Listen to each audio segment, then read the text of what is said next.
On va maintenant donc vous présenter la routine dans son ensemble. Je rappelle qu'il y a une vidéo qui nous a permis d'expliquer tous les référentiels. Je vais les reprendre très rapidement, mais n'hésitez pas à faire appel à la vidéo numéro 1 pour revenir sur les référentiels et les points importants de la méthode du Pilate. Nous allons donc commencer cette routine avec, dans un premier temps, le fait de se concentrer sur l'ancrage des plantes de pied. Je rappelle que les genoux sont largeur de bassin. Votre bassin est placé en neutre, donc on laisse apparaître la petite cambrure sous le bas du dos. Voilà. La respiration dans la cage thoracique. Vous pouvez ressentir les côtes qui s'ouvrent sur le côté, vers le haut et éventuellement dans le sol aussi, au niveau de votre dos. Les épaules sont posées dans le sol, notamment les omoplates. Attention à ne pas mettre de stress dans les cervicales ni dans le haut des épaules. Parfait. Et votre nuque est placée de manière à allonger les cervicales, menton très légèrement rentré vers la poitrine. Une fois que vous êtes ancré sur ces référentiels, vous laissez passer 2-3 cycles respiratoires pour bien vous familiariser avec l'ouverture des côtes. Pensez qu'à chaque fois que vous inspirez, vous devez penser à votre plancher pelvien, que vous aspirez aussi vers l'intérieur. Donc ça fait partie du travail d'échauffement. Et nous allons commencer la routine avec notre premier exercice. Sur une inspiration, vous montez votre genou droit en chaise renversée, voilà, sans déplacer l'angle de votre genou. En expirant, vous reposez votre pied dans le sol et vous changez avec la jambe gauche. Premier objectif, synchroniser le mouvement sur la respiration tout en conservant le neutre, la fluidité exactement, et le fait d'avoir les épaules toujours détendues. On ne prend pas de stress dans le haut du corps pendant que l'on exécute les montées-descentes. Donc attention à ne pas aller trop vite, conserver un rythme, et effectivement ici on travaille sur des angles précis, genou juste au-dessus de la hanche. Parfait. Puis ensuite vous pouvez stabiliser votre genou droit puis votre genou gauche en chaise renversée.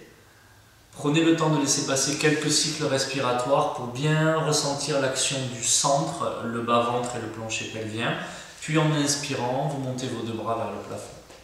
Donc ceci est une chaise renversée, vous pouvez constater que ça ressemble à une chaise qu'on aurait mis à l'envers. On enchaîne avec le deuxième exercice qui s'appelle Single Leg Stretch. En inspirant, j'allonge ma jambe droite, je recule mon bras gauche. Sur l'expiration, je recentre le bras à la jambe et j'alterne avec les deux autres. Parfait. Donc vous pouvez travailler entre 5 et 10 répétitions. Ce qui est important, c'est de conserver le rythme régulier dans vos exécutions. Appuyez-vous sur la respiration pour garder votre rythme et ne lâchez toujours pas le centre. Dans cet exercice, le bassin ne bouge pas, les épaules ne bougent pas. On a vraiment un travail très précis. Dernière de chaque côté, cherchez à bien allonger jusqu'au niveau de votre gros orteil pour chercher de la longueur au niveau des segments. Bien, puis vous pouvez stabiliser tout en maintenant votre chaise renversée. En expirant, vous soulevez la tête et les épaules, vous montez les deux bras vers le plafond, engage le centre sans ramener les genoux vers toi, inspire, descend. Et éventuellement, vous pouvez étirer les bras vers l'arrière sur l'inspiration. À nouveau, entre 5 et maximum 10 répétitions. Recherchez de la fluidité, parfait. Le regard est posé à peu près au niveau de vos genoux. Et on maintient toujours ces angles précis au niveau de la chaise renversée. Parfait. Inspirez. N'hésitez pas aussi à vous écouter, respirer, à utiliser une expiration qui fait un petit peu de bruit. Expiration par l'arrière-gorge en montant. Inspiration par les narines sur la descente. Dernier. Super. Et vous pouvez stabiliser en arrière. En expirant, vous reposez pied droit, pied gauche dans le sol. Et en inspirant, vous ramenez les bras le long du corps. Troisième exercice, le pont sur les épaules. Donc de la position neutre, je vais dans une expiration ramener le bassin vers moi et dérouler la colonne. Parfait. Sur la phase d'inspiration, vous stabilisez et en expirant, vous redescendez de la même manière. Donc ici, recherchez le fait de décoller et de reposer une vertèbre après l'autre dans le sol. On recherche de la fluidité, de la souplesse. Parfait au niveau de la respiration. On maintient bien son ancrage des pieds dans le sol et son alignement genoux, hanches et chevilles. Parfait. Sur la prochaine montée, au bout de la 5e répétition, vous stabilisez en haut. Ressentez un petit peu plus votre colonne vertébrale, vos appuis des épaules dans le sol et des bras. Et sur l'inspiration qui arrive, je monte mon genou droit en chaise renversée. Donc exercice des ciseaux que vous avez fait au sol tout à l'heure. Expire, repose et tu alternes avec la jambe gauche. Ici, objectif important, travaillez avec le milieu de la colonne bien engagé. Ne désarmez pas votre bassin vers le sol. Voilà, je dois garder les mêmes espaces sous les fessiers et ne désaxez pas le bassin de droite à gauche. Ici, le plancher pelvien est très important. Nickel. Et tu peux stabiliser. Pour terminer votre cycle, inspire, envoie les deux bras vers l'arrière. Et dans une expiration, vous redéroulez la colonne vertébrale, une vertèbre après l'autre, avant de vous replacer bras dans le sol sur une inspiration. Et on termine le premier cycle de notre routine en revenant sur la position neutre et en recherchant à nouveau quelques cycles respiratoires dans les côtes. Revérifiez le placement de vos épaules, l'ancrage de vos pieds et les sensations de colonne vertébrale bien étirée. Bien, nous poursuivons la routine avec le plan de travail ici du side kick. Donc vous êtes placé sur une ligne, vous pouvez imaginer que vous êtes sur le rebord d'une murette par exemple. Exercice qui va développer essentiellement l'équilibre et le centrage du corps. Si vous avez quelques difficultés à vous équilibrer au départ, vous pouvez éventuellement laisser votre main devant ici, sachant que l'objectif de l'exercice c'est d'arriver à enlever la main et à stabiliser le corps, essentiellement le bassin d'ailleurs, sur cette position neutre. Dans votre position de départ, vous avez un léger petit creux entre la taille et le sol, donc ici. Les deux jambes sont tendues dans l'allongement et éventuellement les deux jambes parallèles l'une à l'autre et parallèles au sol. Vous avez un appui sur votre main ici qu'il est intéressant d'utiliser pour les débutants. Et au niveau du placement de la tête, deux options. Vous pouvez travailler la tête dans le prolongement de la colonne ici, donc à fleur de votre épaule. Si vous avez quelques tensions dans les cervicales, je vous conseille de mettre ou un petit coussin ici ou éventuellement de poser votre tête. Attention à ne pas trop relâcher. L'important c'est d'arriver à travailler sur toute la longueur de la colonne vertébrale. Une fois que vous avez la stabilité, votre main de ciel sur la hanche ou devant si vous manquez de stabilité, et on démarre l'exercice. Inspire, monte la jambe de ciel, expire, redescend la jambe de ciel. Et vous pouvez travailler entre 5 et 10 répétitions. Attention à ne pas écraser le petit creux entre la taille et le sol. Maintenez le centre engagé pour que votre bassin reste fixe. Donc si possible, on ne touche pas le sol avec le pied de sol. Et pour les 5 répétitions suivantes, pour les gens plus à l'aise, on synchronise la montée du bras et de la jambe.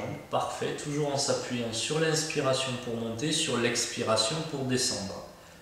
Je rappelle que la respiration passe à nouveau par la cage thoracique. Et très bien, si vous pouvez travailler avec la colonne bien étirée jusqu'au sommet du crâne, c'est parfait. Recherchez ici la force dans l'allongement, la longueur de la colonne et des jambes. Puis on restabilise et une fois que la posture est stable, vous pouvez relâcher en expirant et venir basculer, allonger sur le ventre pour la suite de la routine. Avec les bras le long du corps, paume de main à plat vers le sol. Donc exercice en vol du cygne, swan dive en anglais. L'intérêt ici, c'est de retrouver dans un premier temps l'engagement du centre. Attention, ne respirez pas en poussant le ventre vers le sol. Vous pouvez imaginer que vous avez des glaçons sous le nombril qui vous empêchent de relâcher votre ventre et au contraire qui vous permettent d'aspirer le ventre vers l'intérieur. Les jambes sont toujours tendues, la respiration est équilibrée dans les côtes et dans le dos et le front est posé au sol au départ. Détail important, les omoplates sont légèrement resserrées l'une vers l'autre, on ne laisse pas tomber l'avant de l'épaule dans le sol. Une fois que vous avez laissé passer quelques cycles respiratoires pour vous stabiliser, dans l'inspiration, vous engagez le milieu de la colonne vertébrale et vous soulevez la tête et les épaules du sol. Dans l'expiration, vous redescendez, vous effleurez le sol avec le front et vous reprenez entre 5 et 10 répétitions toujours. Conseil important, sentir le bas du dos qui travaille, mais juste simplement le milieu de la colonne vertébrale. Pour aller un petit peu plus loin dans l'exercice, À la fin du premier cycle de travail, des 5 ou 10 répétitions, vous stabilisez votre posture en haut et dans une expiration, vous soulevez les 2 jambes du sol. Donc utilisez la force de vos fessiers, non pas du bas du dos. Inspire, repose et on maintient le placement haut du corps. Plus vous êtes stable et à l'aise, plus vous pouvez monter et utiliser la hauteur et la force de votre dos. Ça dépend essentiellement du ressenti que vous avez dans le bas du dos.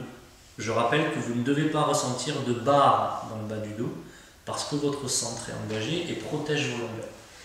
Dernier cycle, monte, stabilise. Et pour terminer ce petit travail de face, je maintiens les jambes décollées du sol et on peut terminer en gardant les mains ancrées dans le sol, de petits battements de jambes. Dans une inspiration, vous pouvez faire 4 petits battements du haut vers le bas. Dans une expiration, 4. Travaillez le rythme, n'allez pas trop vite. Et attention toujours, voilà, parfait, à ne pas déstabiliser le bassin pour ne pas travailler dans le bas du dos. Entre 5 et 10 cycles respiratoires, puis vous relâchez. Et pour détendre un tout petit peu le corps, après cet exercice, vous pouvez venir vous asseoir sur vos talons, exactement comme ça, en tendant les bras loin devant ou le long du corps. Et vous recherchez quelques cycles respiratoires en gonflant votre dos pour détendre le corps avant de passer à la suite.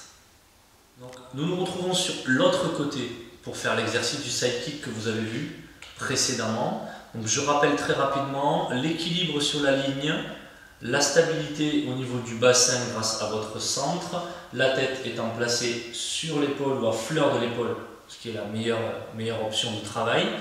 Et une fois que vous êtes en place, vous avez 5 montées-descentes avec votre jambe de ciel. Concentrez-vous sur l'inspiration pendant que vous montez, l'expiration sur la descente et la stabilité du bassin. Parfait. Pour les gens qui sont à l'aise, on va lever l'appui de la main avant. Et les 5 répétitions suivantes, vous synchronisez le déplacement de la jambe et le déplacement du bras de ciel. Voilà, tout en conservant votre stabilité, la longueur le long des jambes jusqu'au niveau des orteils, la longueur au niveau de la colonne. Pensez que vous avez un petit fil qui vous étire par le sommet du crâne.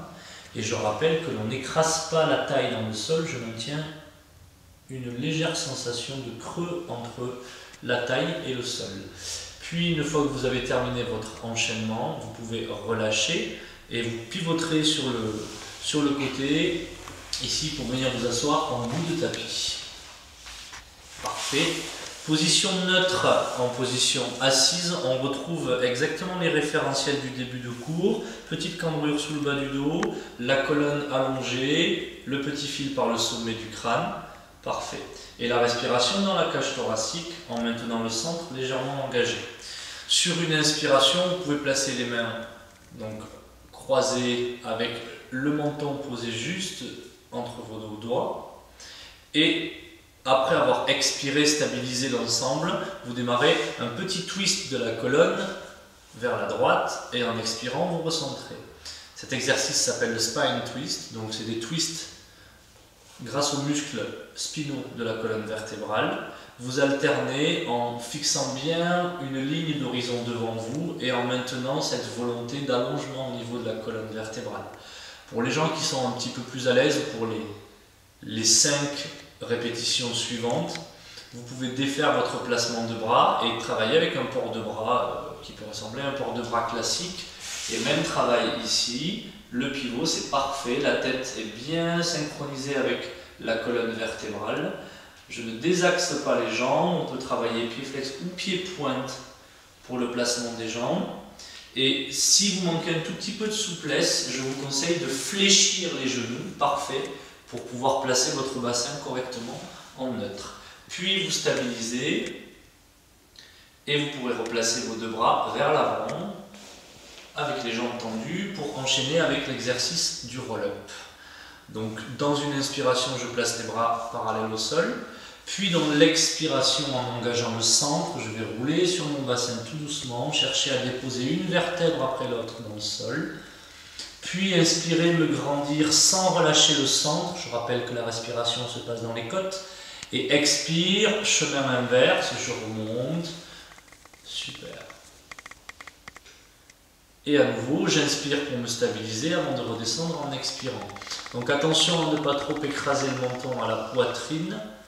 Concentrez-vous ici sur le centre. L'objectif est d'arriver à monter en poussant le bas du dos vers le sol et en montant une vertèbre après l'autre et non pas votre dos en bloc. Exercice difficile, vous pouvez travailler entre 3 et 5 ou 8 répétitions selon le niveau que vous avez. Attention au rythme, voilà, Fatih travaille lentement, elle s'appuie sur sa respiration, on ne doit pas voir de saccade et le but n'est pas de vous jeter vers l'avant pour monter ou pour descendre. Et dernier aller-retour, donc on expire sur la montée, parfait. Inspire pour se stabiliser et après cet enchaînement, vous pouvez vous enrouler légèrement vers l'avant, détendre votre corps. Vous venez de terminer la routine.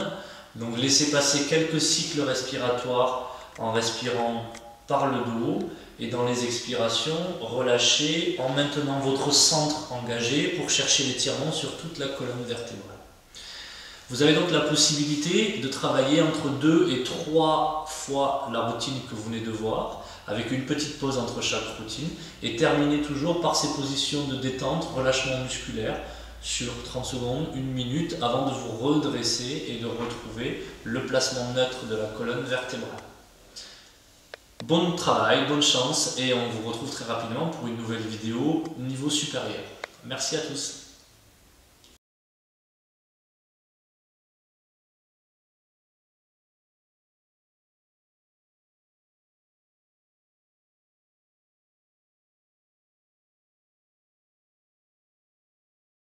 On va travailler simplement sur toutes les postures avec tous les référentiels importants qui sont donc... Ah, désolé. Tu veux que je reprenne tout du début? Ouais. Ouais, si tu veux, ça va. Sinon, tu le dis en français et puis moi je mettrai en anglais. Ouais, c'est gentil, merci. Non, parce que si je m'entends de bilan. Ça va, j'ai pas les pieds. Alors, ciseaux. Tac, tac, tac. Qu'est-ce que c'est que ce pilote?